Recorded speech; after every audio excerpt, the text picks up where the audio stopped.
right, so I'm going to talk about a similar story, but in a slightly different light. My background is that I'm actually a rap artist by trade, although I rap about unusual things.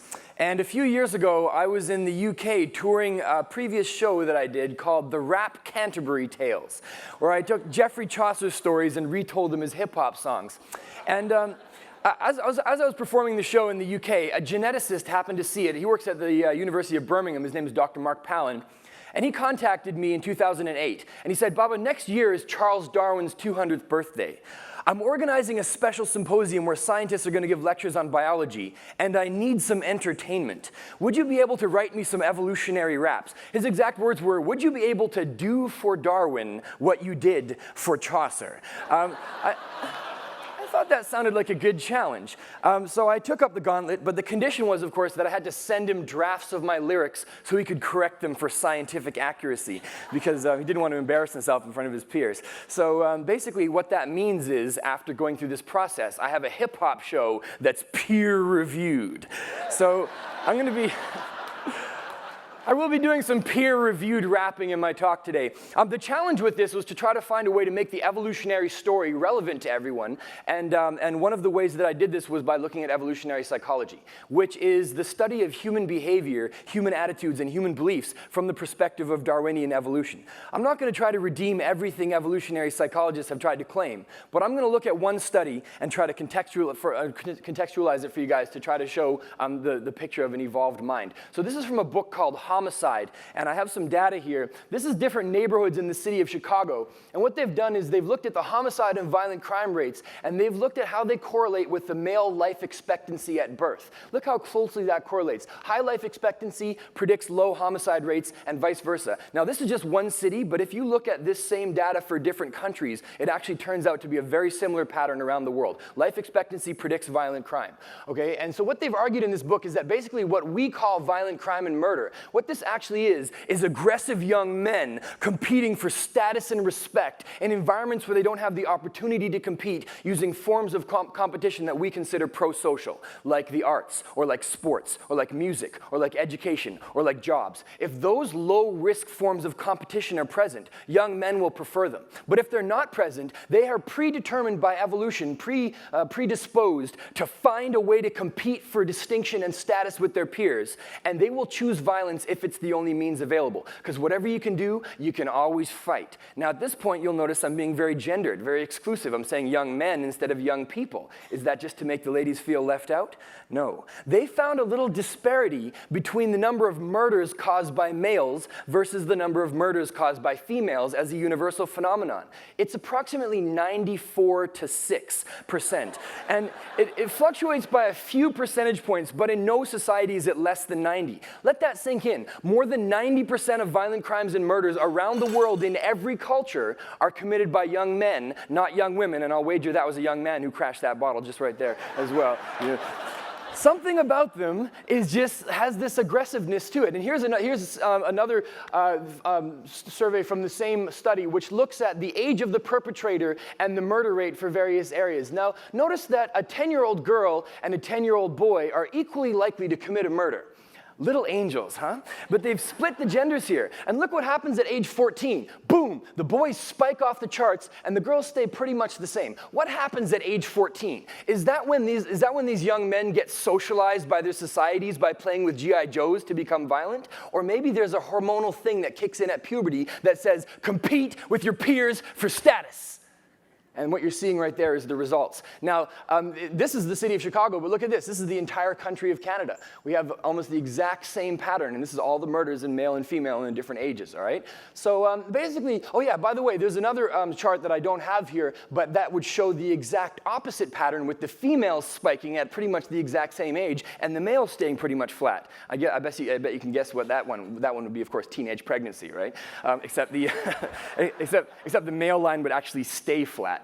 not the little bump there. And what they've argued in the book is basically that young women take in signals from their environment about their prospects of longevity and adjust their reproductive decisions accordingly. Because if everyone in your environment where you grew up is dying in their 40s, you can't wait till you're 38 and have a great career to have your first baby like everybody does in New York and London, right? You're not going to get to spend much time with your kid, so you might speed that decision up, right? So the general theory of the book is that males and females have slightly different strategies, but we all take in signals from our environment about our prospects for longevity, our prospects in life, and then we adjust our attitudes and behaviors in order to maximize our inclusive fitness, our survival and reproduction prospects. Now, you might agree with that theory or you might not, but think about this. If that's true, doesn't that explain so much about rap music?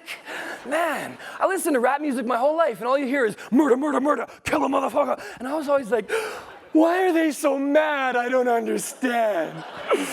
But as soon as I read this book, I was like, oh, now I understand. These are people from dangerous urban environments who have low life expectancies. And by the way, another really strong predicting factor is the disparity of wealth distribution. The more unevenly distributed the wealth, the higher the violent crime and the higher the teenage pregnancy. And that's also a universal phenomenon around the world. So then I thought, what if rap music was by people who had gone through those hardships, but also understood the evolved psychology behind their aggressive responses and could use that knowledge to make better decisions? What would rap sound like then? You're about to find out. So, what I did is I took a real rap song, and the original title was Survival of the Fittest. And these guys who wrote this song, they did actually grow up in a dangerous urban environment. I'm talking about Queens, New York in the 1990s. Now, interestingly enough, this song was made at around the exact same time as the book Homicide was being written, although I don't think they were collaborating for some reason. But the song reflects a lot of the themes. So what I'm going to do at this point, does anyone here know what the rap group is that made the song in the 1990s called Survival of the Fittest? Mobb Deep, very good. Someone, see, levels of hip-hop literacy in the world today have gotten dangerously low. So it's good to know that people are still educated. All right, so what I'm going to do now is I'm going to remix Mobb Deep as an evolutionary psychology lesson, which means at this point, I'm going to have to get into my criminal mindset. I'm going to have to get thugged out. Your mocking laughter tells me you are not convinced. Of course, what I'm about to do is take on a persona, a gangster persona. But evolutionary psychologists usually argue that the degree of intentionality is not as important as the reproductive and survival consequences. In which case, this is a persona for me on the stage, but it's also a persona for Mobb Deep. It's an adaptive persona, perhaps adopted by any organism of any species that evolves in an environment with high levels of predatory threat in which an aggressive deterrent response could increase their chances of surviving. Think about scorpions. Think about tigers. Think about geese. It's all the same, right? Don't fuck with me. So what I'm going to do is I'm going to show you the video that Mobb Deep made in 1995. And you look at their body language and think about what they might be trying to signal to us as potential predators in their environment. Of course, for me, this is especially a persona because I grew up in Vancouver, British Columbia, Canada. Sources of predatory threat for us were low. And one time when I said that in a talk, someone was like, what about grizzly bears? To give you a sense of proportion, approximately 50 people have died of grizzly bear attacks in the last 100 years in all of North America. So that's like 2 weeks of gun violence in Queens in the 90s. Our adaptive responses were different. But of course, you can have a persona, or you can have a persona of a persona of a persona. So when I start acting like a gangster, am I actually imitating Mobb Deep, or am I imitating all the suburban white kids I grew up with who all decided for some reason they wanted to imitate Mobb Deep? Or maybe I'm imitating a white kid who imitated an Asian kid who imitated a Hispanic kid who imitated Mobb Deep. And how many times removed does it have to be authentic? And how do you know you're not a persona? Huh? All right. Let's do this.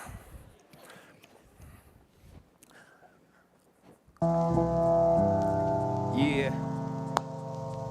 I'm sending this one out to all my evolutionary psychologists.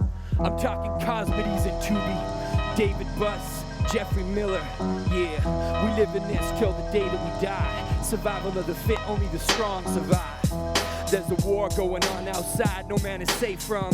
You could run, but you can't hide forever. You come to my block, you'll see some territoriality. A place where kill or be killed is the mentality. But get it straight, it's just a necessary strategy. You gotta play the hand you dealt. You can't magically escape from the habitat that you was born in. 3 homicides in my neighborhood this morning. Cops came and kicked the crooked door in with no warning and started roughing up my young cousin. She's only 17 and got a bun in the oven plus a concussion, but she ain't done nothing. So keep your mouth shut and don't jump to judgment on the lives we're living. Just close your eyes and listen while I break down some homicide statistics. So if you're thinking the criminal mind is just faking, you're mistaken. This is calculated risk taking. We're living in a situation with a low life expectancy and a major discrepancy between the haves and the have-nots. And you wonder why the padlock on every cash box is smashed off? Come on, you can't call it pathological. Nah, that's illogical. You can try to understand it, but you can't stop it though. Not unless you address the root causes, the conscious and unconscious decisions to discount future prospects. Come on, it's obvious. The beat keeps bouncing, the homicide rate keeps mounting, which leads to steep discounting and a lot of violence. But it's not a virus, it's a rational response to high-risk environments and short time horizons with high stakes and highly visible prizes. And you wonder why we're criminal-minded? Hey, you can't say we'll get satisfaction if we're patient with self-control and delayed gratification when the only job that pays is casket making and death is the ultimate planned cancellation. So check the facts and recent data releasing. It shows a pattern of increasing competition. A bunch of young guys all struggling and status seeking and causing the crimes that make the social fabric weaken. And life expectancy also predicts teen pregnancy. The need to leave a legacy genetically will never be completely controlled contraceptively. Yeah, that's transparent. Imagine if your kids would never meet their grandparents unless they followed the Bristol Palin plan for parenthood. And then they say, ooh, these young girls are so damn careless. Getting pregnant before marriage, it's such a tragedy. Apparently it's also a reproductive strategy, especially when you can see them adjusting actively when their circumstances change. In both the cases of the young ladies with babies and the male risk takers, we see people adapting to their situations. And it's the same in different places and with different races. This is not about ethical justifications. It's evolutionary psych, and it's just the basics. And still people call this behavior maladaptive because of our reaction when violence happens. But if we really want to change the outcome, then maybe we should just start questioning how it's adaptive. And the bottom line is that iniquity and life expectancy are the ultimate causes of crime and the results of crime. To me, that's true. The two combine together in a feedback loop. But I've got some moves to make now, so I'll be back soon. Just don't ask me what I'm about to do, cause I can't say, so it's left an untold fact. Until my death, my goals will stay alive. Survival of the fit, only the strong survive. That's right, we live in this till the day that we die. Survival of the fit, only the strong survive. Yeah, we live in this till the day that we die. Survival of the fit, only the strong survive. That's right, we live in this till the day that we die. Survival of the fit, only the strong. Only the strong. Yeah, word up. Thank you.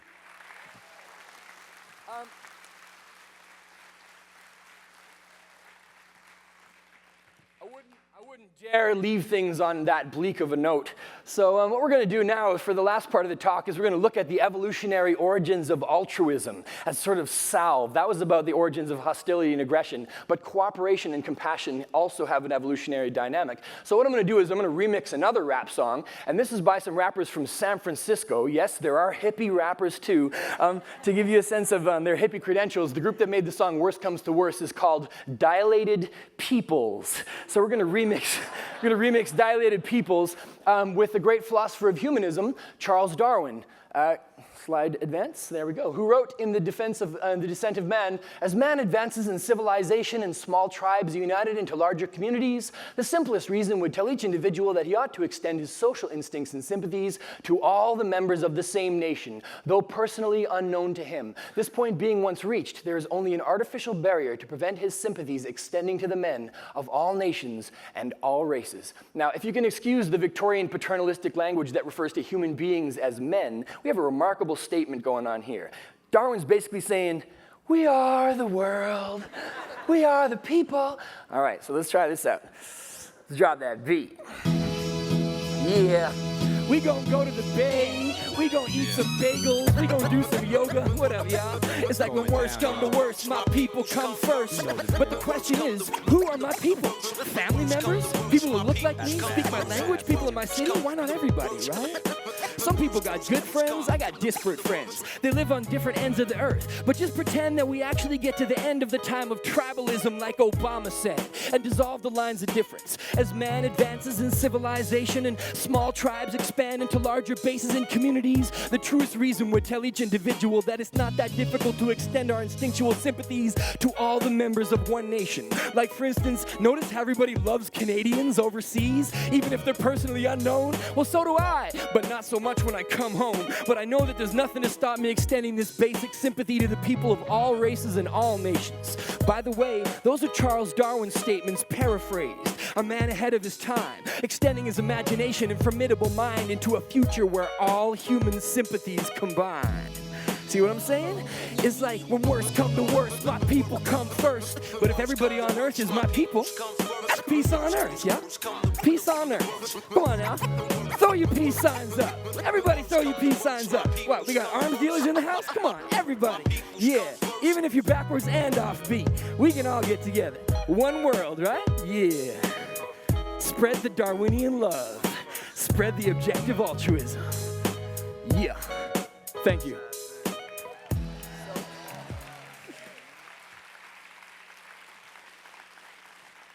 So, that's all well and good, but how on earth would that bizarre behavior have evolved? I thought evolution was supposed to be survival of the fittest. It's all about genetic proliferation. Whoever gets the most copies of their genes into future generations wins. Go! Then how could you use that for loving the whole world, right? Where does, loving the whole world is a sort of human aberration, but even in general, how would organisms evolve to help each other? So this is a really interesting debate that's going on in biology, and I'm just gonna sort of try to frame it. There's no way to get through it all. But what these are dictyostelium amoebas, and they are all in competition. If there's food between them, they're gonna fight for it. But when they run out of food, they signal to each other that says, things are no good here anymore. Let's get out of here. The signaling protein causes them to coordinate their behavior, and then they band together and form a multicellular slug-looking thing. They call it, it's a slime mold, and then that thing crawls away as a multicellular cooperative organism to find a new, more habitable place for all of them. So they have a mechanism that they've evolved to switch from individually competing to cooperating for the collective gain of all of them. And when that gets to its destination, it forms into a stalk, and the top of the stalk bursts, and they go off like spores on the wind. But the ones that made up the base of the stalk have just committed suicide to help the ones at the top. So the big question is, how would that behavior possibly evolve if the ones that always make up the base get deleted from the gene pool? And there's this debate going on, you know, this is one organism, but the question is, how does altruism in general evolve? And some people say it's that organisms will only help their genetic relatives because they have copies of the same genes in them. That's kin selection. Some say that organisms will help each other with the expectation that when they are in need later on, that they will be helped, and that's reciprocal altruism. But then they need a mechanism to keep track, something like reputation or memory, which is how we keep track. But how would these guys keep track? Because they have no brains. The third one, that's the really controversial one, is group selection, which says that groups of cooperative organisms will outcompete groups of selfish organisms in environmental circumstances where cooperation is necessary for survival. And there's a fascinating debate in biology about whether this is just a theoretical possibility or whether it's actually happened throughout history. And the previous speaker mentioned E.O. Wilson, who's made, along with David Sloan Wilson, a very strong argument that it actually has happened, rarely, but in certain circumstances, like with eusocial insects, and there's one form of mammal that's eusocial as well, which is the naked mole rat, and also in human beings. Human beings form coalitions, and they sometimes stand or fall based on their ability to cooperate. So I think this is the key question to deal with a lot of the social problems today. How do you take groups of selfish individuals and induce them to become groups of cooperators for their collective survival? And there have been many cases throughout history where organisms who failed to cooperate have gone extinct, and some people say that we as human beings are on the brink of that right now, and we obviously have the ability to compete and the ability to cooperate, and evolution can teach us about what environmental circumstances and what, and what ideas are necessary to try to help us to get into the place where we're cooperators rather than competitors when survival is at stake. So, that's a very broad brush of the evolution of altruism. They call it the problem of altruism, which seems sort of derogatory. Like, what do you mean? Altruism is great. It's not a problem. But it's a problem when you're talking about genetic proliferation as the origins of evolution. So I encourage you all to look into this very much. And if you don't already, listen to more rap music. These are testimonials, people, and they teach us a lot about the world that we live in today. Thank you very much.